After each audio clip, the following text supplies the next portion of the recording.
That is just about as bad as it gets. So you mean to tell me that I stayed up until 1:10 a.m. Eastern just to watch my New York Mets have their 7-game winning streak snapped in the most dramatic way possible? Yes, folks, step right up and meet the house of horrors that was certainly the case for the Mets tonight, as Petco Park and the Padres were nothing short of an absolute problem. And the worst part of it all, everybody, is that not only were the Padres a problem rallying back from a 4-run deficit after the day that Mark Vientos talks to the media and lets it be known that he's very aware of the trade rumors, but he's used to them. He's not going to let that impact his game. He has his best game of the effing season with a grand salami, the first of his career. A half inning later, Frankie Montas does not know how to command the strike zone to save his life.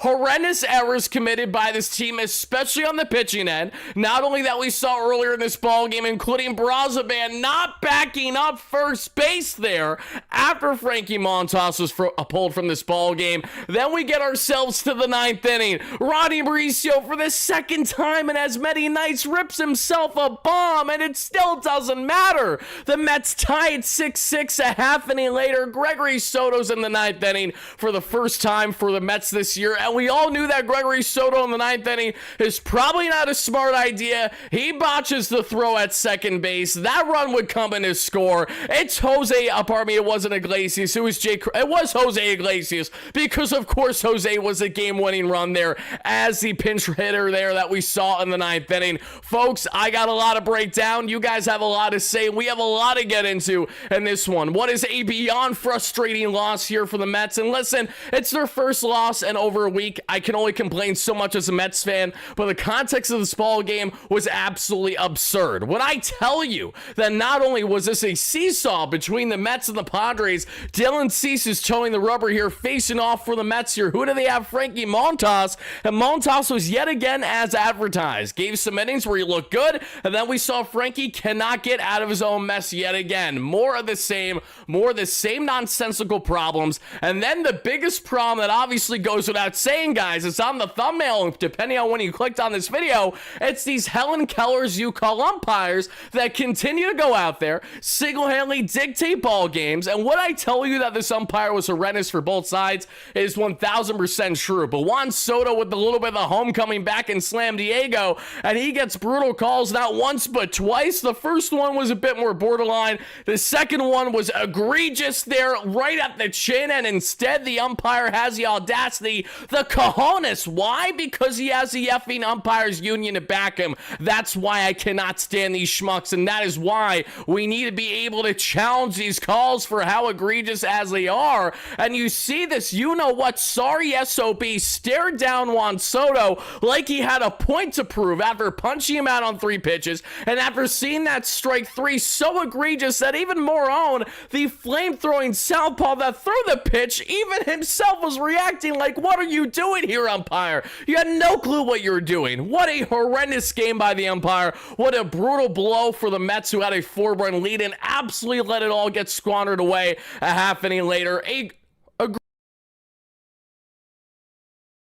inning was the biggest demise for the Mets that we saw in this ball game. In the same inning that Mark Vientos hits his first grand slam of his career. That, folks, is where we're at right now. Lock in and strap in, get ready for the ride, which is our late night 1:14 a.m. edition of our latest New York Metropolitan postgame show, presented by our amazing sponsors here at BetUS, America's #1 sportsbook. Make sure you guys bet responsibly, and if you guys bet tonight the way that I did, then unfortunately you did not come out in the victory category, because the Mets were the money line underdogs entering tonight's game, and I should have favored what the sportsbook had there at plus 112 odds, meaning that the Mets were the underdog. I should have went with the Padres. I was feeling good, though. It was a nail-biter of a ball game, but if you guys were not biased with your betting, if you guys are doing it responsibly, make sure to head over to betus.com.pa today and utilize our promo code YouTube150. That way YouTube get a 150% bonus on your first deposit. Shout out to our great friends at SeatGeek. Utilize our promo code WardyNYM for 10% 20% off your next ticket purchase. Link down below in the description.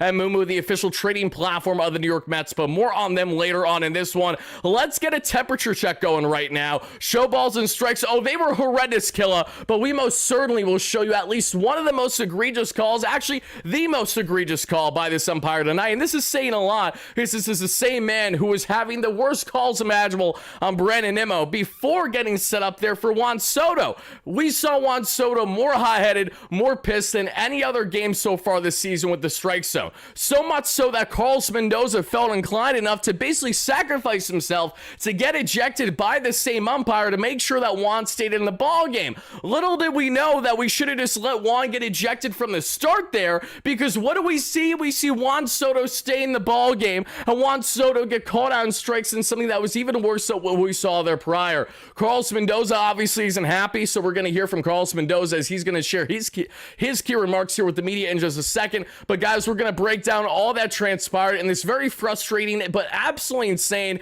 a back and forth, a playoff type atmosphere there at Petco Park, where the Mets dropped this one and unfortunately suffer a 4-run blown lead by a final score of 7-6. But let's get into some of these so-called blown calls, because, you know, there's one that sticks out like a sore thumb, and this is the final and worst blown call of the game there on Juan Soto. You guys can all see it along with me, so let me show you right here, right now. It is as follows, everybody. Look at this. 3 pitches, 3 strikes for Moron against Juan Soto. The only problem that I see here, guys, and you guys can let me know if I'm wrong for this, but when you see a strike 3 that is closer there to not only the titties and the chin than it is anything else, I'm going to find myself being frustrated. Juan Soto, one of the best eyes in all Major League Baseball, who knows a thing or two about the strike zone, so much so that he himself would be the best umpire in baseball because of how locked in he is with the zone. He naturally is not going to swing at high heat. That is clearly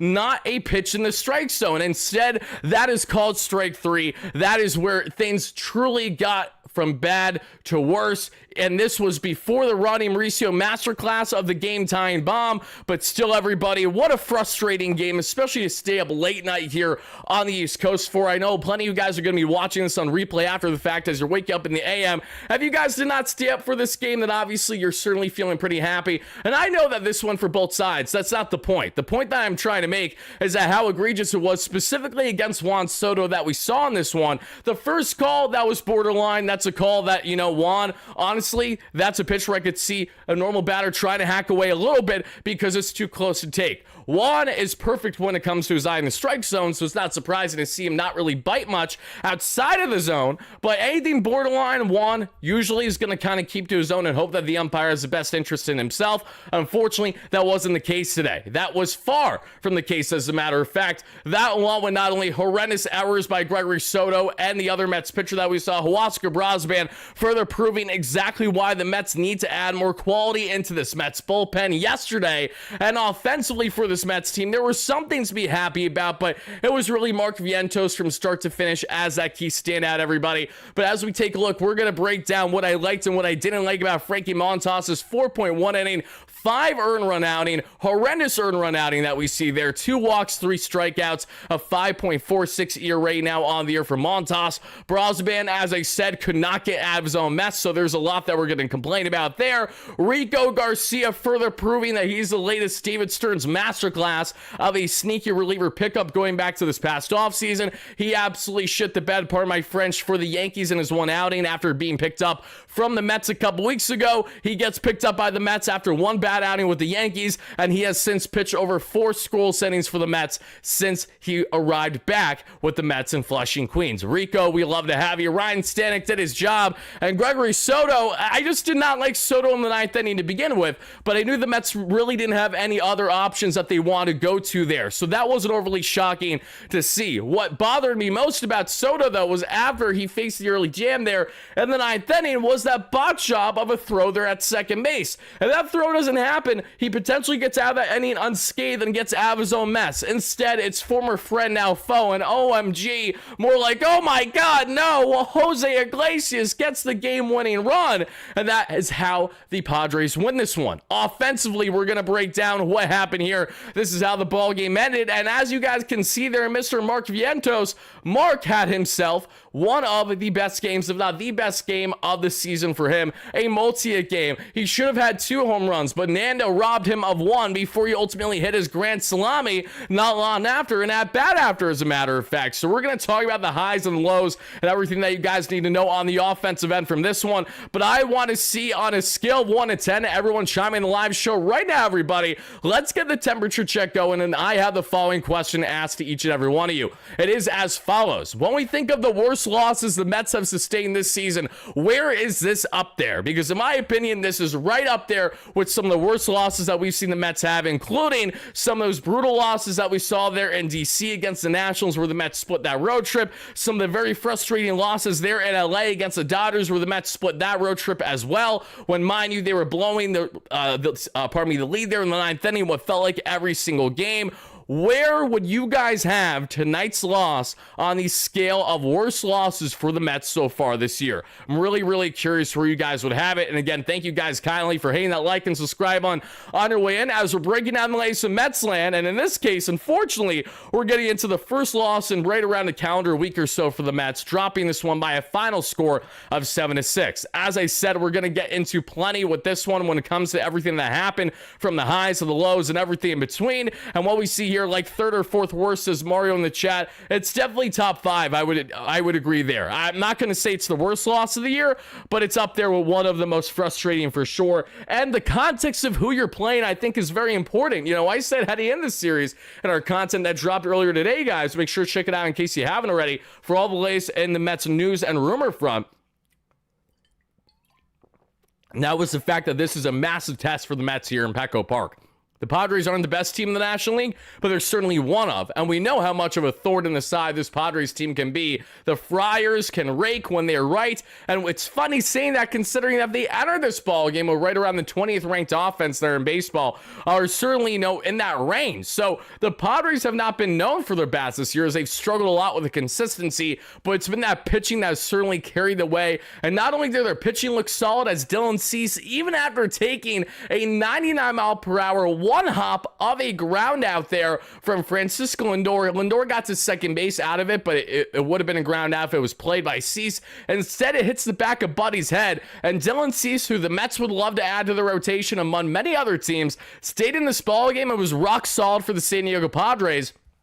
With the exception of that Mark Vientos home run and then Ronnie's bomb there in the 9th, I mean, the Padres did exactly what you could hope for as a Padres fan on the pitching end. So a lot to get into this one, guys. And like I said, I really do not want to waste any time. So let's lock in and break down and get ready for the ride. And I'm also not going to be too long-winded either, because I'm absolutely exhausted. It's pushing north of 2 a.m. before we know it. And your guy Wardy needs some shut-eye after the long day. I do want to see something real quick, though. There's some discourse going on X right now. I just want to make sure that I'm not missing anything. And we're already getting people going back to Gregory Soto comments from a couple days ago saying, oh, now he's a bum, this and that. I mean, listen, Gregory Soto is certainly a problem there that we saw in the 9th inning. I'm not going to say that you're wrong, but I think the context is important, and the fact that Soto should never be in the 9th inning for the Mets, one. And secondly, it was all because of that botched throw. Look at how he was able to actually hone in and get back in a groove after facing that early deficit of having 2 on with no away. If he was able to handle that throw and get that to second cleanly, he probably gets out of this game unscathed. Instead, Gregory Soto ultimately crushes the Mets to a degree in this one. But what I have to say, and I think a big takeaway that cannot be lost in this one, as the Mets again drop this one by a final score of 7-6, is the key context of how everything absolutely unraveled there in the bottom of the 5th inning. So let's get to this bottom of the 5th inning, and let's see how we got to ultimately this very frustrating victory. Hit that like and subscribe button. I say victory when it was really a loss. I've said victory every single day for the past week plus. I don't know what to do now that my Metsies have found themselves in the loss column. But folks, we see there in the 1st inning, 1, 2, 3 there for the Mets. They go down in order from Nimmo to Lindor to Soto. Dylan Cease casually strikes out the side, and that's how he greets the Mets rudely to begin the ball game. In the bottom of the 1st,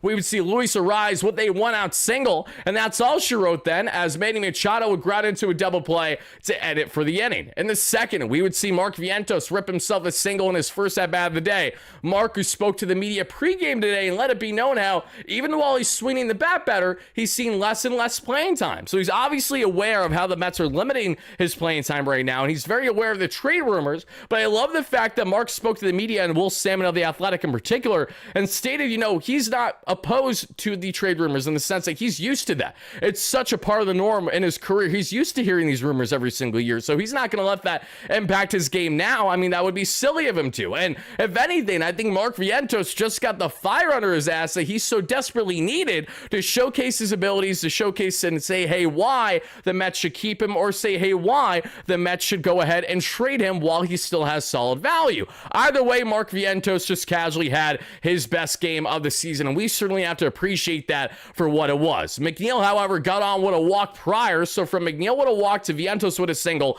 you have 2 on and 1 away here in the second inning, and what happens? Brett Beatty is what happens, folks, because we would see Brett the Hitman get there with a sac fly, and his sac fly would make it 1-0 Mets as Jeff McNeil would come in to score. Shout out to Jeff as well, who had some really strong base running to begin this ball game, never complaining about that. Mets base running continues to carry big time for this club, has been a key factor into why the Mets are one of the slower teams in all Major League Baseball, yet are one of the most proficient teams when it comes to base running. Has a lot to do with what you guys not only saw tonight, but have seen the continued trend over the past couple weeks especially. After that, Alvarez got on with a walk, so you got runners 2 on, 2 away for Ronnie Mauricio, and Ronnie unfortunately would strike out swinging to end things, but not before the Mets are up 1-0. In the bottom of that same inning, Jackson Merrill gets on with a leadoff single. Then we would see, after 2 quick outs there for Frankie Montas, he gives up a walk there to Jake Cronenworth. My guy Unhinged Patrick is in the chat. Hey, Wardy, longtime viewer. Let's see, cuddled up in bed right now enjoying the stream, Wardy. Thank you so much for coming in the chat, my guy Pat.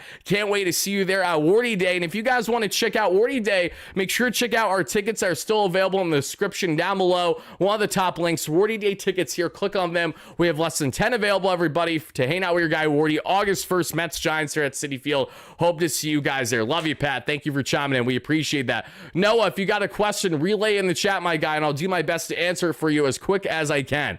As we continue on and here, everybody, after the Bryce Johnson single, bases loaded there for Frankie Montas. So what does Frankie Montas do with bases loaded, 2 outs? He rears back and gets the big strikeout on Elias Diaz to strand the runners unscathed. We then head to the third inning, where Francisco Lindor would get on thanks to the hit off the head of Dylan Cease double, as that 99 chopper one hop off of Dylan Cease's backhead noggin, and then we see Lindor get to second base. Unfortunately, that was really, really sad to see, but thankfully, Dylan Cease stayed in the ball game, and he appeared to be okay after he obviously got up and composed himself. After Lindor legged out technically his 20th double of the year, as funny as that is to say, Juan Soto was then called out on strikes, and what was a borderline call. Again, not a great call at all, but also not the worst call that we've seen either. We've definitely seen worse from umpires, and that was, borderline for that strike 3. Touching the line as well. Soto was pissed off about it, and I understand completely why Soto was pissed off, because it didn't just have to do with that at-bat, as I think it also had to do with how egregious Brandon Nimmo's at-bat was, because Nimmo's called strikes on him like weren't even fair. They were sliders down and away, 1 and 2 there, and in case you guys are wondering how bad the strikeout call was on Brandon Nimmo, just take a look at it. Literally, look at this. Look at how god-awful this is. Like, it really does not get much worse than this, guys. Between this and then the calls on Juan Soto at the end of the ball game, I understand both sides got screwed with calls tonight, but my goodness, when it's a 1-run loss for the Mets the way that this was, this is where an umpire is a difference maker. This is where an umpire can kind of single-handedly have his mitts on this ball game, so much so that it dictates who ultimately wins the ball game in the end. And I do think, to an extent, that was the key here in the Mets getting screwed in at bats like this, as well as Soto later on. Because we all know that if Juan obviously took that pitch for a ball, who knows what happens in that at bat. But again, we're never going to know now. Noah says, do you think we could turn Montas into a reliever? He gives you 4 okay innings. I mean, if the Mets feel that Montas is best suited as a reliever, then yes, but it would really be counterproductive from why you signed him for 2 years, $34 million to begin with. But yeah, the Mets are going to do whatever they think is best for themselves down the stretch here for the rest of the season. I don't think it's going to happen in the case of Montas, but I understand the way that you think, considering that there's concern as to how much length a guy like Frankie can give you and how much quality gives you along with it. We know that's pretty Jekyll and Hyde there.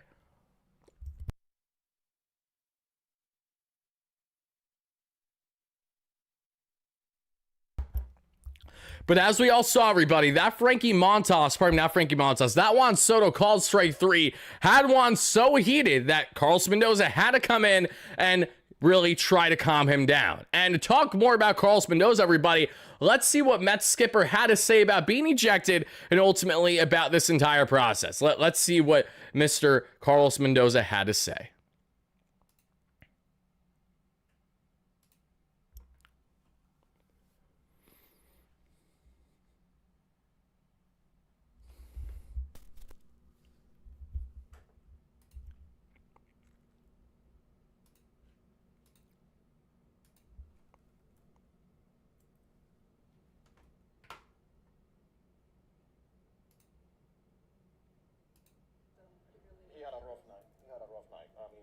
There's no way to sugarcoat it there, especially when you're talking about. He had a rough night. I mean, there's no way to sugarcoat it there, especially when you're talking about a couple of bats there from Soto, some key at bats. You're talking about one of the best hitters in the game, and you're taking the bat away from him. And then I felt like that first at bat, NYM struck out on 3 pitches that, they weren't close. So he just. Oh, you guys can't hear it? Oh, I apologize, everybody. I thought you guys were going to be able to hear it fine. Yeah, the audio was very low on that, which is weird. For whatever reason, sometimes when SNY does these post-game interviews with the coaches and the players, the volume is very drastic from one interview to the other. And I have my volume on full 100 right now, and it should have been a normal level, and the fact that you guys could barely hear it was unfortunate. But let me just relay at least what he was saying, in case you guys didn't know. He was just saying that he had an absolutely rough night. There's no way to sugarcoat it, and he was stating exactly what I was saying, from the Brandon Nimmo at bat to obviously the borderline call there on Juan, to obviously the next time that we saw there in Juan Soto towards the end of the ball game, and that was that. So very, very unfortunate to see, but thankfully though, it's one of those things where Mendoza will be back with the Mets as soon as tomorrow. Just sucks that he literally had to sacrifice himself just for the sake of making sure that his top player in Juan Soto did not get thrown out. So that was frustrating in more ways than one, but that is what Carlos Mendoza in a nutshell had to say about that. Is always low across your socials. I don't understand. Again, I thank you, good too, but I know that I'm not going crazy for saying that. It's just one of those things that happen. I understand audio issues plenty.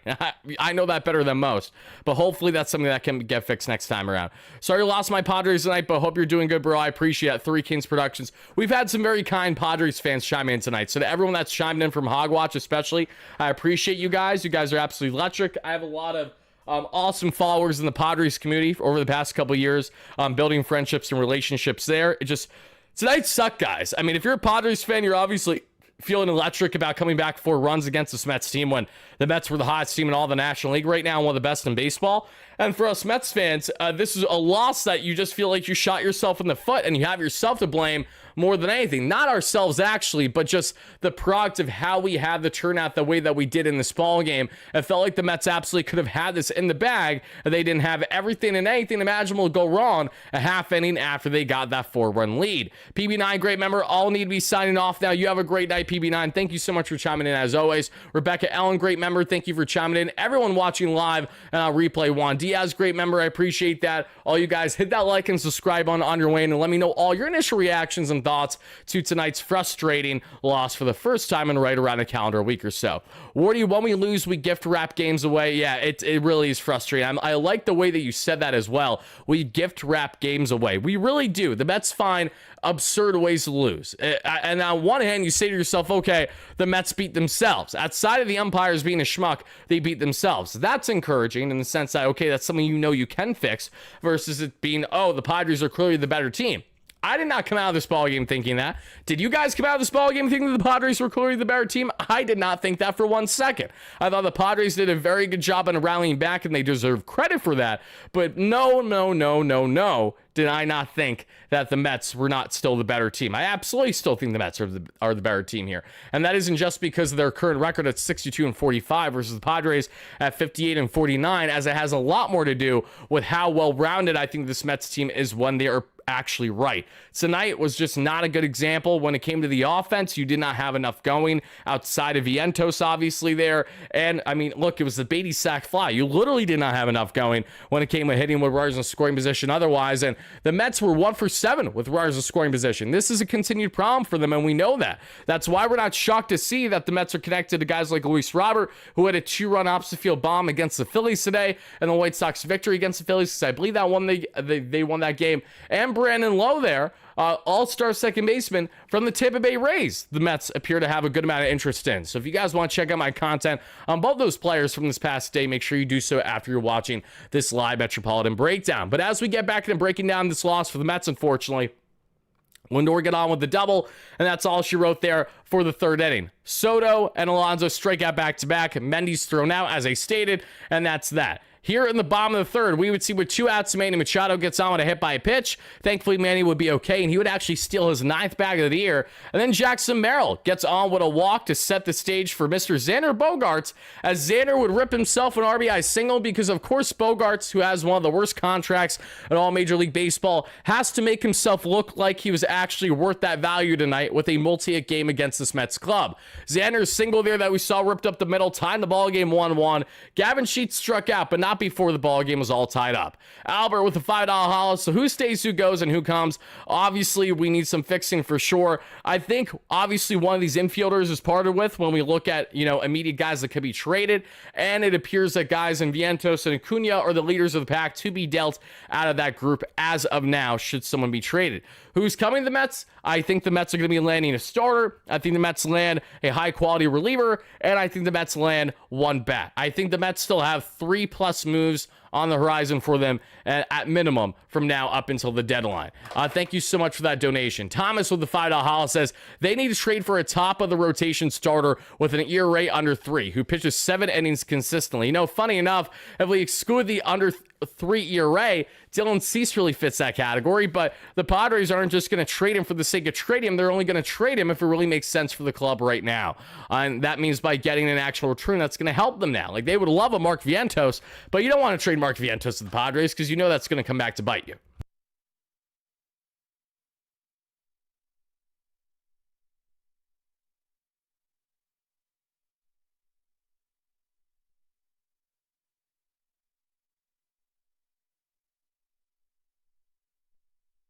Do not trade Vientos. I know. Have your opinions at all changed on the front of Vientos in hand with him hitting that bomb tonight? Be honest. Be honest if you guys are that recency bias type where you're like, oh, Mark looked great tonight, now I don't want to trade him. Or are you like, I didn't want to trade Vientos regardless?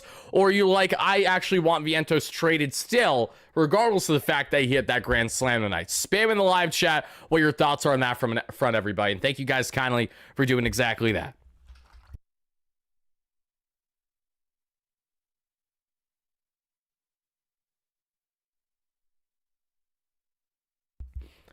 Okay, folks, as we continue on in the 4th inning, Jeff McNeil gets on with his second walk of the ballgame. Afterwards, we'd see Vientos sadly fly out there to deep right. It should have been a bomb, but instead, it's a home run robbery of a 2-run shot there from Fernando Tatis Jr. Nando makes a snag. He drops it on the follow-through, but made the initial catch there, and they gave him the catch and obviously the fly out. Vientos is out, but he would obviously step up the next at-bat. Beatty would strike out as McNeil then steals his 2nd bag of the year. Alvarez then is on with a walk. So you got 2 on, 2 away for Ronnie Mauricio, who has yet another prime opportunity to hit with runners in scoring position. And what does Ronnie Mauricio do, everybody? He does squat. He pops out, and that does it there for the inning. But Ronnie would make up for it later on this ballgame as well. In the bottom of the 4th, we see the first 1-2-3 inning and the only 1-2-3 inning from Frankie Montas today. He gets Crony out, Bryce Johnson out, and Elias Diaz. In the 5th inning, we see Brandon Nimmo lead things off with a single. Afterwards, Francisco Lindor leads things with a single. Back-to-back base knocks for the Mets with only no outs there for Juan Soto, who grounds into a force out but allows the runners to be at 2nd and 3rd. But Juan Soto's brilliant base running continues as he secures his 15th stolen bag of the year. The reason why that number 15 is important is because that is still a career high for Mr. Juan Soto. Oh, David, I'm so sorry that I missed your donation, my friend. Let me go ahead and see if I can catch it up here earlier in the chat. If I am not able to catch it for whatever reason, Dave, I sadly believe that I missed your donation. Could you do me a favor and just relay in the chat for me once more what your comment was? Don't donate again. Just tell me what your comment was, and I'll make sure that I address it as soon as I can. I apologize for missing that, my friend. Love you so much and appreciate the support as always. As we continue on, everybody, Pete Alonso would strike out, and then Dylan Cease intentionally walks Jeff McNeil. It's McNeil's third walk of the ball game, and it's Mark Vientos who's getting this big FU by Cease saying, I'm going to attack you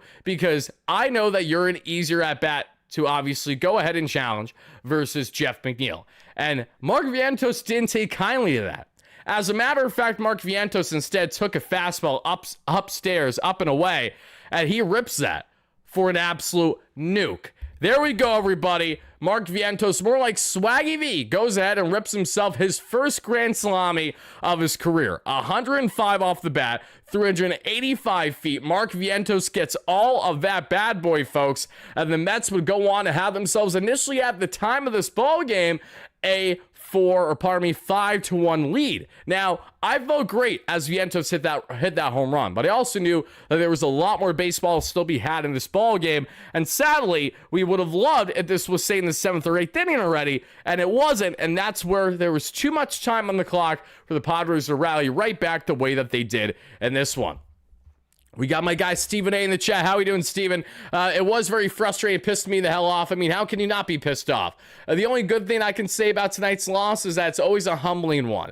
For the Mets to lose a game in this fashion after being on a 7-game win streak, how do you bounce back, right? How do the Mets respond tomorrow night, game 2 of this series? I think that's really going to be indicative on their character this season and showcasing their ability to have that resiliency the way that we know they certainly do when they're at their best this season. The Mets are still 17 games above 500. I expect them to go out and act like that in game 2 of this series tomorrow. It's his second grand slam. I thought it was his first grand slam of the season. Am I wrong? It's his first grand slam of the year. I know that. Right? No, hold on. You're getting me tripped up now.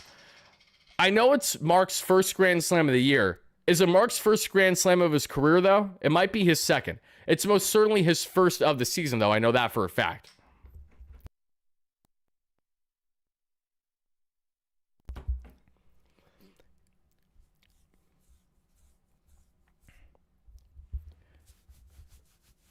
I know about the playoff one, but I'm talking regular season here. I think that's why we're getting tripped up, everybody. So we're both right. You're right about saying playoffs. I remember that like it was yesterday, but I was not thinking about playoffs because I was thinking of just regular season accolades. So we're all right. It's fine.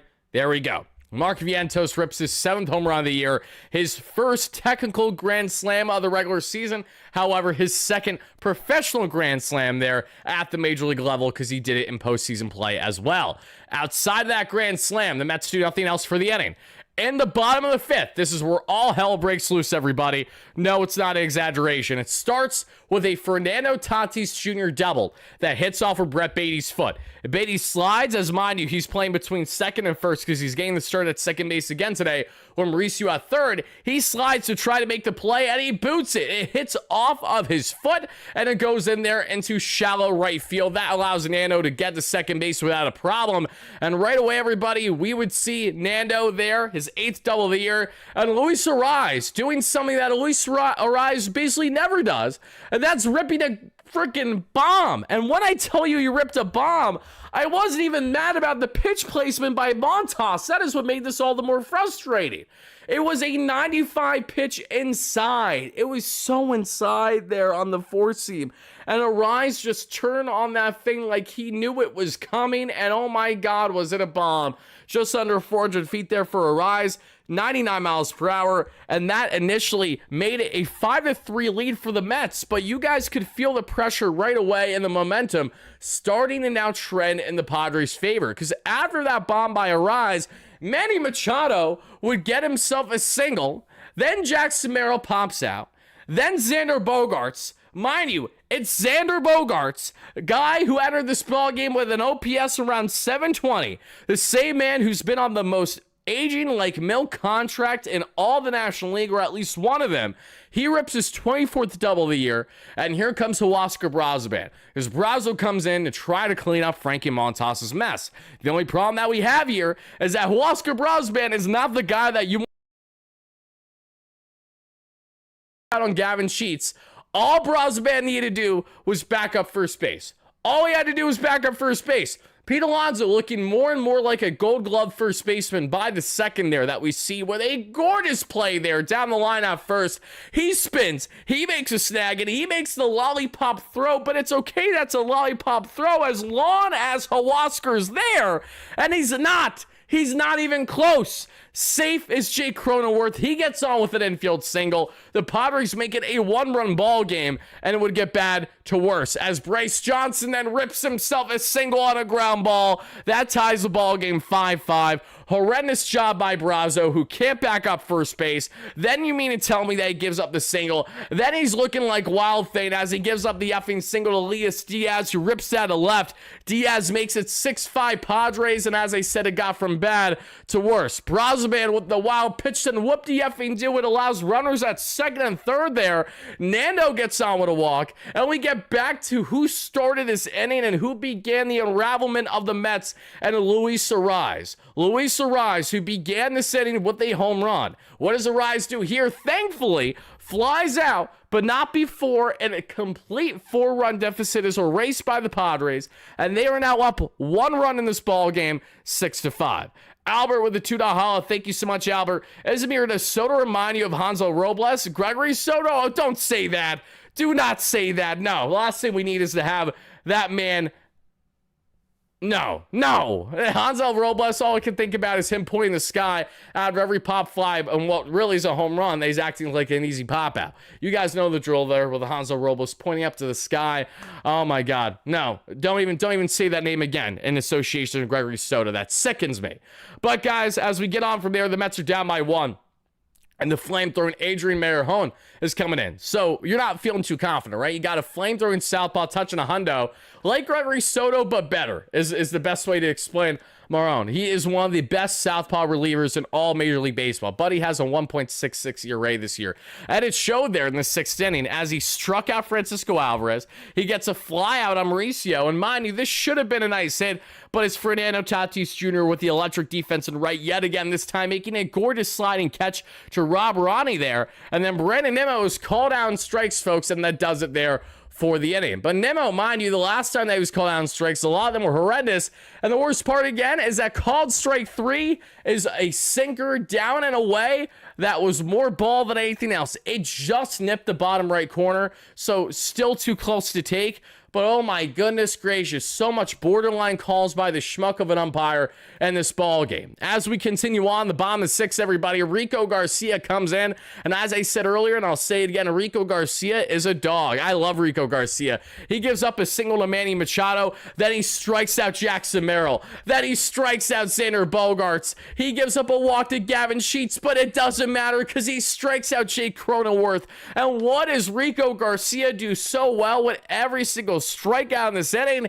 He gets them biting on one of the best curveballs you'll ever see. Rico Garcia's curveball has so much drop, so nasty. This man is giving me the vibes of a little bit of a Seth Lugo going back to when Seth was in the bullpen. That is just a gorgeous breaking ball right there. Wardy, I was there. I let Mets fans countering every chant of "Let's Go Padres." It was a classic. All the problems that plagued us all year showed up, but classic. It was a classic game. It was a great back and forth. Just frustrating to be on the losing end. I'm glad you had fun, all things considered, in attendance. Petco Park is a gorgeous park, and it really does not get much better than to be in San Diego. So even in a loss, it can be worse. You could be in a much worse area, and San Diego just is such a vibe. I can't get over San Diego. I love San Diego. If I was not a Mets fan, I would most certainly be probably cheering for teams affiliated in San Diego just because of how much I love it down there. That's simply it. I just can't get over how much I enjoy that area. Dave, let me go back to your comment from earlier, my guy, to see what you had to say from your donation, because I know you said you donated. Barrazo stinks, Montas can't go 5, and Umps stink. Yeah, I mean, you're right in line. You're right in line with everything. That's a fact right there, Dave. Thank you so much again for that donation earlier. I appreciate that. No lies were told there on that front. As we continue on, everything California sucks. Sean, that's suggested. I don't even know what the hell I'm trying to say here. That's subjective. I can't even talk right now. Subjective. There we go. Very subjective. I used to feel that way about California until I actually went there for the first time. And, you know, a lot of people that like to talk shit on it, a lot of times just haven't got a chance to have good experiences. Now, when it comes to things outside of my control, when it comes to, you know, political policy, or when it comes to, you know, obviously not enjoying prices of things, those are all justified reasons to have the reactions that you do. But just from a scenery standpoint, from a leisure standpoint, and from what you can do in San Diego, there's a lot of fun things to do in San Diego. I love it there. It's gorgeous. Really. There are a lot of places that you could hit in this country, but few better than San Diego. All right, Wardy, gotta shut up. I sound like I'm Ron Burgundy from Anchorman right now. San Diego. All right, guys, as we continue on this one, as the Mets are now losing 6-5, we would see the following, everybody, as we get ourselves to the 6th inning. In the 6th inning, we see in the 6th, after the Mets are down 6-5 in this matchup, we see the Mets do nothing. In the bottom of the 6th, we would see Rico Garcia strike out 3. In the 7th inning, we would see the Mets go down again from Lindor and Soto striking out there back-to-back. And mind you, that Juan Soto strike 3 call was horrendous, as bad as they get there on 3 pitches. Then we see Jeremiah Estrada come in for Adrian Marjon to face Pete Alonso, and it would be a pop out there to Jake Cronenworth to do it for the inning. In the bottom of the 7th inning, everybody, and Mario, thank you for the $2 donation. Grimace Sanchez, 7-game streaks ended roughly similar. That's actually very true. I'm glad that you brought that up. There have been a lot of similarities between this Sanchez and Grimace connection, or even Elmo, as I've been talking about, because the Mets were on a winning streak and were on a heater since Elmo appeared there at Citi Field. If you know, you know. As we continue on from here, though, everybody, we see then in the 8th inning, as the Padres would go down in the order in the 7th, and the 8th, 1-2-3 from McNeil to Vientos to Beatty. Nothing to show. At the bottom of the 8th, Ryan Stanek works on 1-2-3 on Arise, Machado, and Merrill. And then the 9th inning, guys, well, one away, Ronnie Mauricio does it again. Robert Suarez had yet to allow more than just 1 home run this year, and he easily does that. 98 down the pipe, a little bit away, and Ronnie pulls that bad boy to right center field for a 415-foot bomb, 106 miles per hour. And what did Ronnie Mauricio prove yet again tonight, everybody? That the Mets should not give up on Ronnie Mauricio anytime soon. The raw tools, the raw talent, and the raw power are all there for Ronnie. His 6th home run this season. And thanks to that bomb there, Ronnie Mauricio is now up to 1 on the OPS. He's up to a 778 with a 252 average. Not going to complain about that whatsoever. It's just so fitting that on the same night that the youngsters and Mark Vientos and Ronnie Mauricio and Brett Beatty all lead the way.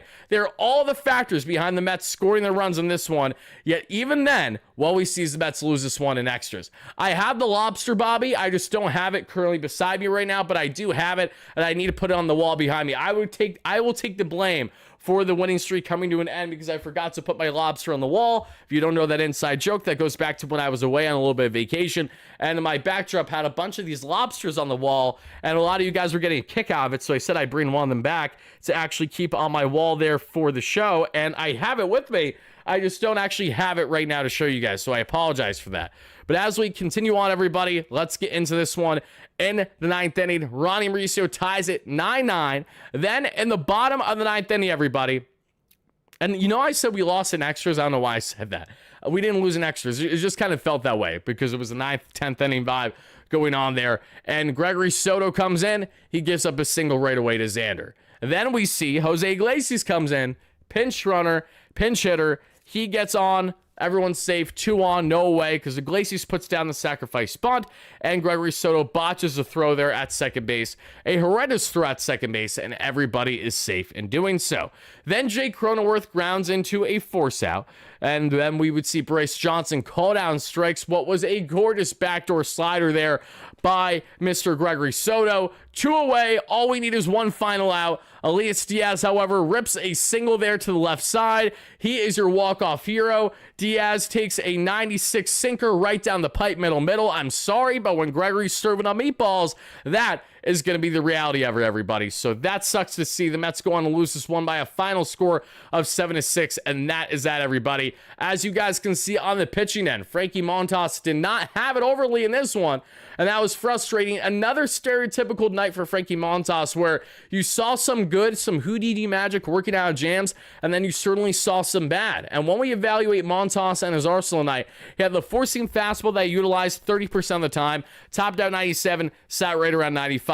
The splitty at 22% of the time, topped out 88, sat right around 86. The sinker at 20% of the time, topped out 96, sat 95. The sweeper at 17% of the time, topped out 86, sat right around 84. And the slider at 8% of the time, topped out 87, sat 85. And the cutter at 2% of the time, topped out 91, sat right around 91. Yeah, I mean, listen, I understand that Brosvan is a reason why the 2 more runs scored, but did we really have confidence with Montas is if he stayed in this ballgame?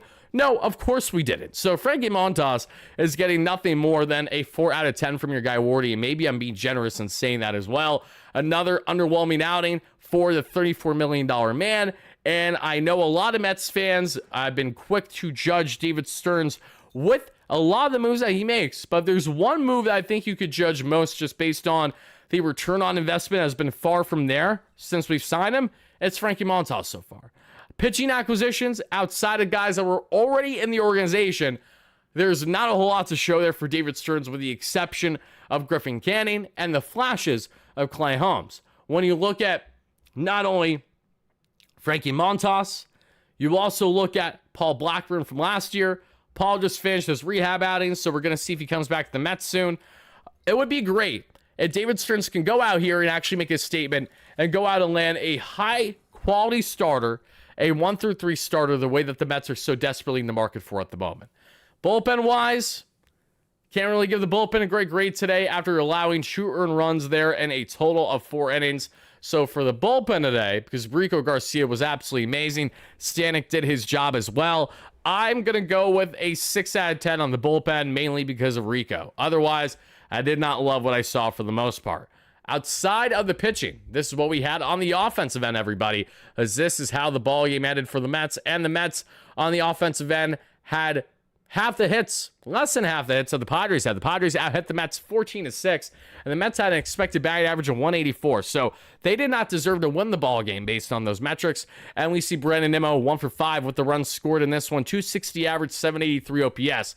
Lindor 2 for 5 with a double, 251 average, 755 OPS. Juan Soto 0 for 4 with a run scored, 249 average, 875 OPS. Alonso 0 for again, 263 average, 853 OPS. He's really slumping now, at least a bit more than he was previously in the first couple of months of the year, obviously, where he was red hot. McNeil 0 for 1 with 2 runs scored and 3 walks, 251 average, 815 OPS. Vientos 2 for 4 with a run scored and 4 RBIs thanks to the Grand Salami, 230 average, 655 OPS. Brett Beatty 0 for 3, 232 average, 701 OPS. Francisco Alvarez 0 for 2 with 2 walks, 246 average, 720 OPS. And Ronnie Mauricio with his 6th home run this season and second in as many nights, 252 average, 775 OPS. And that is what we had on the offensive end. Rico Garcia hasn't given up a run for us. We have to use him in high leverage. No, I don't. You don't just use him in high leverage. He's been fantastic in his bulk relief outings the way that he's been. You know, Rico has been thriving in his specific outings for a reason. No need to try to put him in constant high leverage for him to then get his teeth kicked in and then be like, oh, why did we use him in high leverage after you were the one calling for it?